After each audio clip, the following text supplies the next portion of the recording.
the emotional atmosphere in relationships of all kinds, in families and friend groups, can be very different. It can be of a kind that contributes to people feeling worried, anxious, and/or depressed, or it can be supportive and encouraging. Stay tuned to learn where this difference comes from and how you can influence it into a positive direction. Hi, everyone. Welcome to Becoming an Expert at Self-Leadership. I'm Maika. I'm a psychologist. A supportive emotional atmosphere in a relationship, group, or family is called an attachment-friendly environment in a relationship, group, or family in psychological terms. Attachment is a word for the emotional bond in a relationship.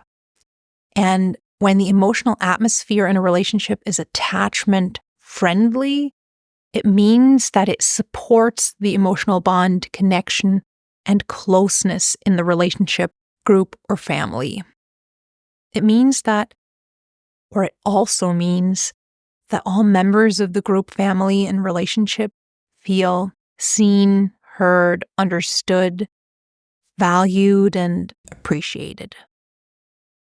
If the environment in a relationship or family isn't attachment-friendly, it means that it doesn't support strong emotional connections and feelings of safety and closeness with each other. This means that some or all individuals of the relationship or family don't feel seen, heard, valued, and appreciated. The emotional bond isn't something that can be trusted as a safe haven, and anything that happens in the relationship easily triggers emotional pain, anxiety, shame, or depression. The quality of our emotional bonds has tremendous consequences. It can't be overstated. When we lose or fear losing an emotional connection to someone, either completely or the depth of the connection, we feel threatened to our core. That's how our psyche works. To our psyche and brain, strong, stable, supportive emotional bonds to other people are a matter of life or death. That's why it has such effects on us when we have problems in relationships. Every fiber of our psyche and body reacts with the stress response when we feel that an emotional bond that's important to us is threatened.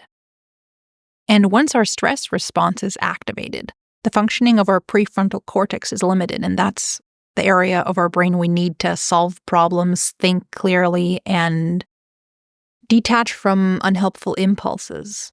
That's why it's so difficult to solve a conflict in a relationship when we feel that our emotional bond is threatened.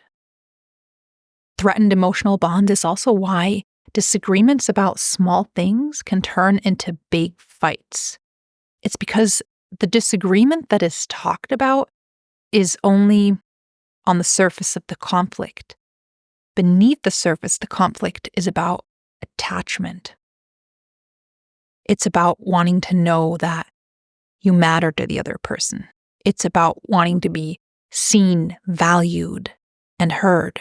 It's about attachment safety. That's why a disagreement about a small matter of life management can turn into a matter of life or death, because beneath the surface, it is a matter of life or death. It's about the quality of the emotional bond and attachment safety. What do we fear? We fear being unworthy of love, misunderstood, unsupported, rejected, alone, not mattering, being overlooked. This fear is in part biological predisposition. Not being excluded from a group has helped humans survive. And it also has to do with the experiences we've made so far in life. We've also got different ways of relating and coping with this fear. Two common unhelpful strategies are, on the one hand, trying to create safety in relationships by excessively controlling other people and what they say and do. And on the other hand, denying the importance of emotional bonds and relationships, and keeping others at an emotional distance. The problem with these strategies is that they don't help us create what we're actually looking for: close, stable, and consistent emotional bonds with partners, friends, and family. Something that does help and is an important fundament for emotional bonds is creating an attachment-friendly environment in your relationships. You can start working on this by looking at the things you and other people do from the perspective of attachment. Practice recognizing the attachment intention behind the important things people say and do. A lot of what we do, some people would say everything, especially in relationships, is driven by the intention to establish and maintain emotional bonds and our own sense of being worthy of love. When someone lashes out, they're saying, "I don't feel heard." When someone shuts down or runs away from a disagreement, underneath they're saying, "This is too emotionally overwhelming for me right now. I feel hurt." With their actual words, they might be saying, "I don't need this." But underneath their emotional pain, this isn't because they don't actually need the relationship, but because exactly of how much it does affect them. When others say and do things that hurt you, often it's not from the intention of hurting you, but from the intention of protecting their need to feel loved and good. If you learn to read between the lines and hear the voice of people's attachment needs in what they say and do, you can respond to these needs and build an emotional atmosphere and environment for your relationships that fosters closeness, not distance, which is what protective moves do. This is what actually needs to change in your relationships, especially the difficult ones.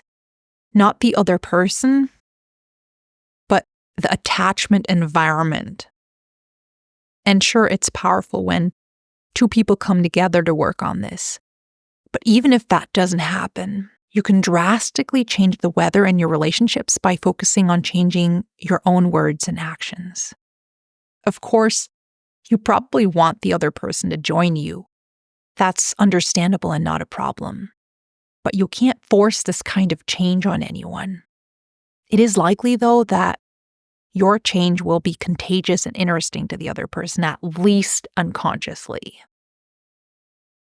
An important way you can create a more attachment-friendly environment for your relationships is by including a lot of attachment-friendly language. Often we assume that other people know that we care or understand, but how can they unless they've learned to read minds? And sometimes we think that saying it once is enough, but what's the harm in being a little extra caring, especially on days that are hard for the other person or when it comes to something that they're insecure about?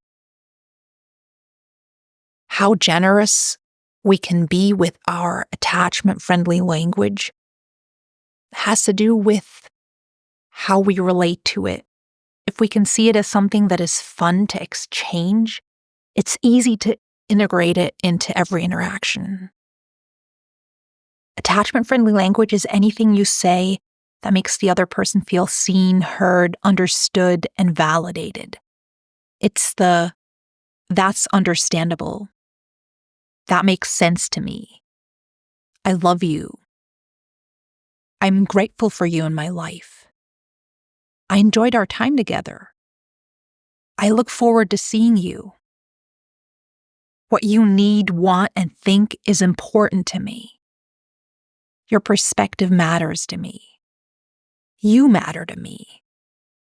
I want you to be happy. I think you're great." Of course, you can say this in many different ways besides saying it literally.